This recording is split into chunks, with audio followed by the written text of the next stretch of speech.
Every morning. Folks, I want to thank you for being out here today. I'm Dave Scholl. I'm with the Niceville Tea Party. And if you're not a member of a Tea Party, get into one. And we meet the fourth Monday of every month out at the Niceville City Hall, and it's at 6 p.m.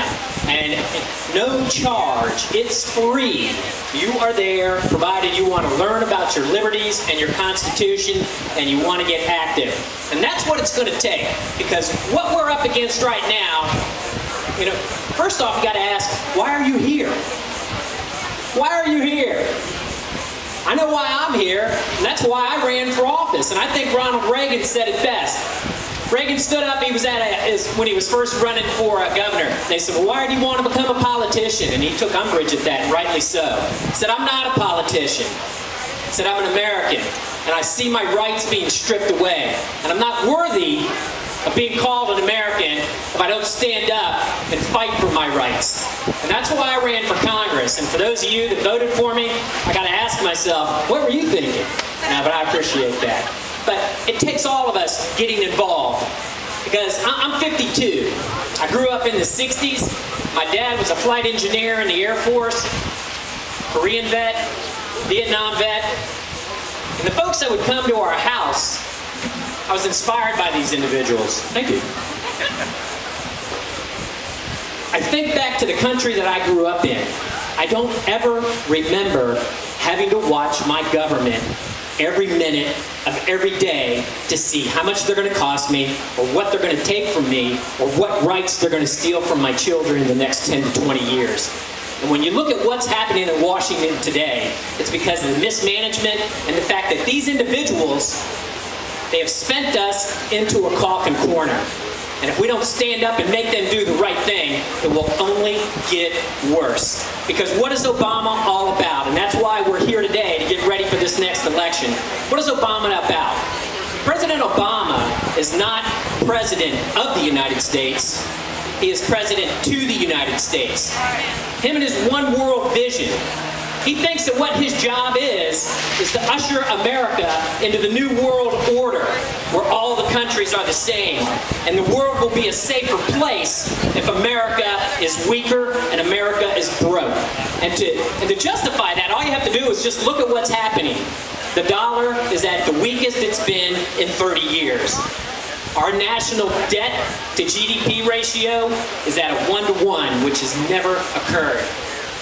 This president has to destroy everything that it means to be in America.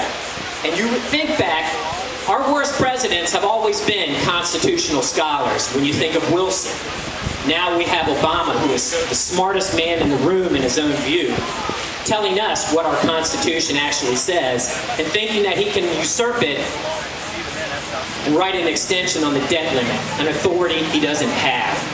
And if you're a military member, or you just appreciate the sovereignty that we enjoy here in America, you see what he's doing to our military.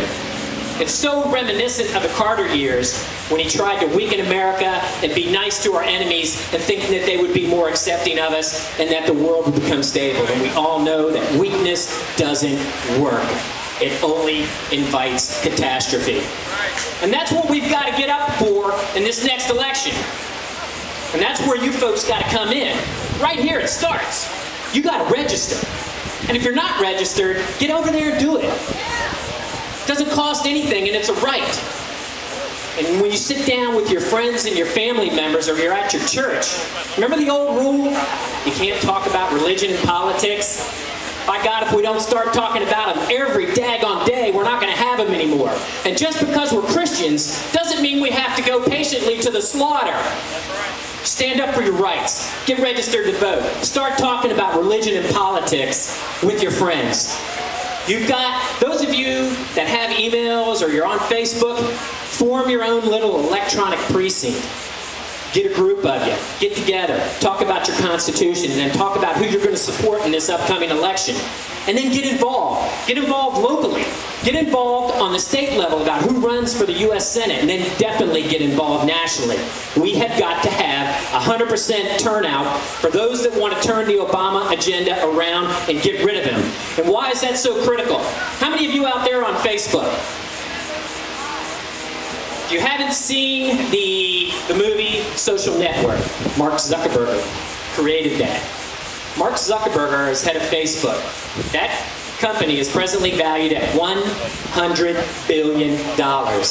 He is a huge Obama supporter. Facebook has 500 million people on it all around the world, and they contribute to Obama's campaign. So we can no longer sit here and just be content to say, well, I vote in every election. That's not good enough.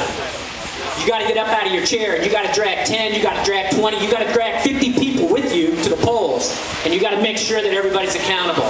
So in this upcoming election, if we wake up the next day and we don't have a change in the regime, we can only blame ourselves, because we got here because we were content to send individuals to do our bidding, and then we didn't keep an eye on them. Because right now, they're spinning this country into disaster, they're destroying our military, and they are giving away our U.S. sovereignty. So I ask all of you, in the upcoming election, get involved, do your part, and find a Tea Party near you, and I sure do appreciate your time.